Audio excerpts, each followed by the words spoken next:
I never thought I'd be standing in my own driveway watching squad cars roll up, lights, flashing sirens, cutting through the night because a neighbor's kid wanted my car. The woman who called them, none other than Carol Mitchell, our HOA Queen Bee, pointing across the street like I was a criminal. She was screaming that I'd threatened her son, that I was dangerous. What she didn't know, the man the cops were supposedly coming to arrest was their own chief of police. Let me back up. Act 1. The conflict sparks. My name's Marcus Johnson. I'd lived in Maplewood Estates for 3 years with my daughter Emma. 15 years old, smart as hell, and the only reason I get out of bed some mornings. We moved here after years of scraping by after my wife Sarah passed away from cancer.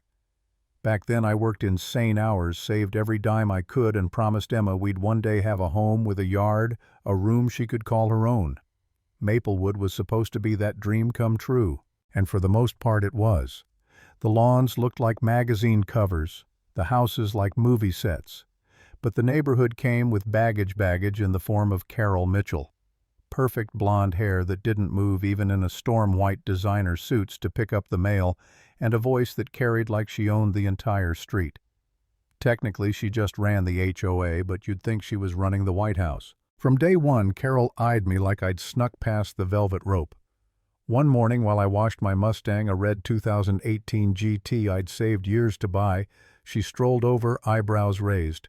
"So, Marcus, law enforcement, huh? Funny. I just wonder how someone in that field can afford a house like this." That sting, subtle but sharp. I swallowed it, smiled, said something polite. But it was clear. In her mind, guys like me didn't belong in Maplewood. And my car. To her, it was a symbol of everything out of place. Enter her son, Tyler. 16, spoiled, already driving a brand new BMW his parents handed him like a birthday cupcake. The first time he saw my Mustang, his eyes lit up. He circled it like a vulture, ran his fingers along the paint. "This is sick, Mr. Johnson. Bet it's got horsepower. Can I drive it sometime?" I laughed it off, but my answer was firm. "No one drives it but me." He didn't like that. I could see it in the way his jaw tightened, the way he kicked a rock on his way home. Over the weeks, he kept coming back. Could he sit in the driver's seat? Start the engine, just once around the block. Every time my answer was no, and that's when he dropped the mask. One afternoon in my garage, his voice sharp. "It's not fair. You don't even need a car this nice. My mom runs the HOA.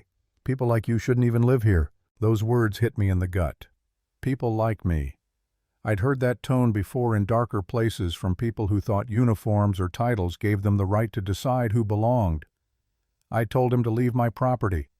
He smirked, pulled out his phone and muttered, "Maybe I'll just tell Mom you threatened me."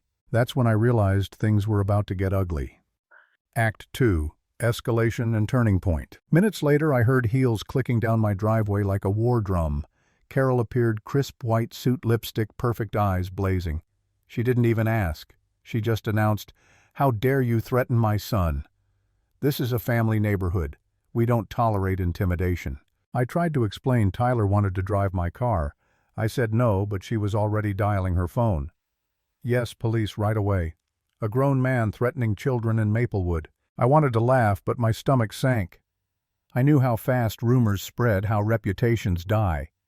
Even if this was nonsense, even if the truth came out later, the stain could stick. For a split second, I thought maybe this was a mistake. Maybe I never should have bought this house. Maybe Emma and I would always be outsiders here. And in that moment, I felt weak. Hopeless. Like everything I'd worked for, the career, the home, the promise to my daughter, was about to be ripped away by one spoiled kid and his power-hungry mom. I almost gave up right there. But then Emma appeared at the doorway, wide-eyed, hearing Carol spit venom about her dad. Emma, who had lost her mother, who trusted me to hold everything together.